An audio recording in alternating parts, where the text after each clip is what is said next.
रितेश जी दतिया से। राधे राधे महाराज जी। महाराज जी, उपासक की ऐसी कौन सी गलती है जिससे उसे आनंद का अनुभव नहीं होता, और उसे क्या करना चाहिए जिससे उससे आनंद अनुभव होता रहे? सबसे बड़ी गलती है भगवद विस्मरण।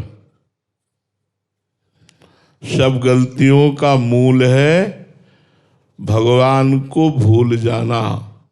कहे हनुमंत विपत्ति प्रभु सोई, जब तो सुमिरन भजन न होई। हनुमान जी महाराज परम ज्ञानी महात्मा है, भगवान के प्राण प्रिय हैं। वो कह रहे सबसे बड़ी विपत्ति क्या है? बोले भगवान का जिस समय सेवा ना हो, भजन ना हो, सुमिरन ना हो, उनकी लीला कथा न सुनी जाए, उनका नाम कीर्तन न किया जाए, उनका नाम जप न किया जाए, यही सबसे बड़ी गलती है।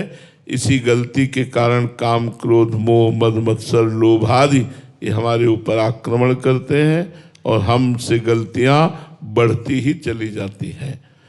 हमारे यहाँ सेवक वाणी में लिखा हुआ है, हानि हरिवंश के नाम अंतर परे, लाभ हरिवंश उच्चरत वाणी।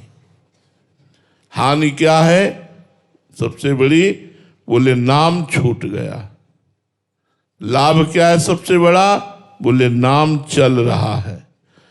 तब सुख हरिवंश गुण नाम रसना रटत, और बहुवचन अति दुख दानी। सुख क्या है?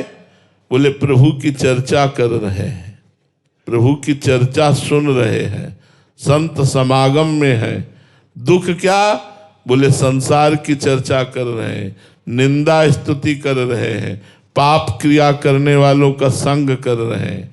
तो ये सब विमुखता जो धारण हुई हृदय में, वो भगवान के विस्मरण से हुए। तो सबसे बड़ी गलती है भगवान को भूल जाना, भगवान का स्मरण ना होना। अगर भगवान का स्मरण चलता रहा तो सब ठीक हो जाएगा। हमें हर समय भगवान के नाम रूप गुण लीला धाम में से किसी का चिंतन जरूर चलाना चाहिए। हर समय प्रभु का चिंतन चलेगा तो मंगल हो जाएगा। चाहे जहाँ जाओगे, चाहे जहाँ बैठोगे, चाहे जिस सभा में बैठो, आनंद ही आनंद रहेगा, क्योंकि आनंद सिंधु भगवान का अखंड स्मरण चल रहा है। स्मृति ही सबसे बड़ी संपत्ति है। पूरी गीता जी सुनने के बाद अर्जुन जी को प्राप्त हुआ स्मृति। नष्टो मोहा स्मृतिर्लब्धा त्वत्प्रसादान् मयाच्युतः। हे मेरे गोविंद, हे मेरे अच्युत, आपकी कृपा प्रसाद से मेरा मोह नष्ट हो गया और मुझे आपकी स्मृति प्राप्त हो गई। भगवान की विस्मृति भूल जाना ही सबसे बड़ी गलती है, और भगवान का स्मरण करना ही सबसे बड़ी साधना है। शिवम हरिवंशी जी। राधे राधे महाराज जी। महाराज जी, एक दिन आपने एकांतिक में बोला था कि दया बिना साधु कसाई, दया करी तो आफत आई। महाराज जी, इसका भावार्थ क्या है? जैसे हिरण पे दया की भरत जी ने देखा कि एक मृगी प्यासी थी, वो जल पीने के लिए आई और गर्भवती थी। गर्भ बिल्कुल प्रसव में ही परिणित होने वाला था कि पीछे से सिंह ने दहाड़ की। उस हिरनी ने, मृगी ने छलांग मारी, तो छलांग मार के उस पार निकली, पर गर्भ बीच में ही गिर गया धारा में और उस पार जाकर मर गई। दयालु भरत जी ने देखा ये बच्चा तो मर जाएगा पानी में, उठा लिया, उसे अपनी कुटिया ले गए जो झोपड़ी बनाई हुई थी। चक्रवर्ती सम्राट थे महाराज, जिन प्रभु के लिए सब कुछ त्यागा, अपनी रानी, अपने पुत्र, अपना परिवार, राजपाट सब त्यागा, वही उस हिरण के बच्चे में आसक्त हो गए। 2-3 दिन रखना चाहिए, इसके बाद हिरण के झुंड में छोड़ देना चाहिए, क्योंकि जिन प्रभु के चिंतन के लिए परिवार छोड़ दिया तो हिरण का बच्चा क्या। अब उनको लगा कि अगर मैं इसे छोड़ देता हूं, कहीं भेड़िया ना खा जाए, कहीं सिंह ना खा जाए।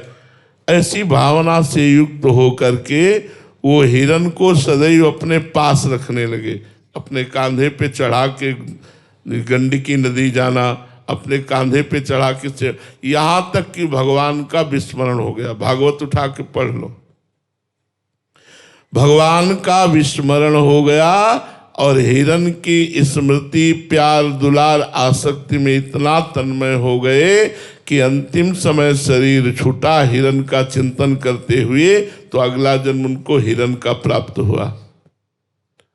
तो दया ने मार दिया ना, भगवान के विस्मरण से युक्त कर दिया। जहाँ भगवान का स्मरण था वहाँ भगवान का विस्मरण करा दिया, हिरण का स्मरण आ गया। तो दया करना जरूरी है, दया बिना साधु कसाई। लेकिन होश में दया को एक सीमा में बांध कर रखिए, जिससे आपका धर्म, आपकी भगवत स्मृति नष्ट ना होने पावे। हम दया दूसरों पर करें पर हमारा भगवान का स्मरण सदैव चलता रहे, हम धर्म से युक्त रहे, हम कहीं उस पर आसक्त ना हो जाएं, ये सावधानी रखने के लिए कहा गया। दया बिना साधु कसाई, और दया करी तो आफत आई। बहुत सावधान हो करके जी।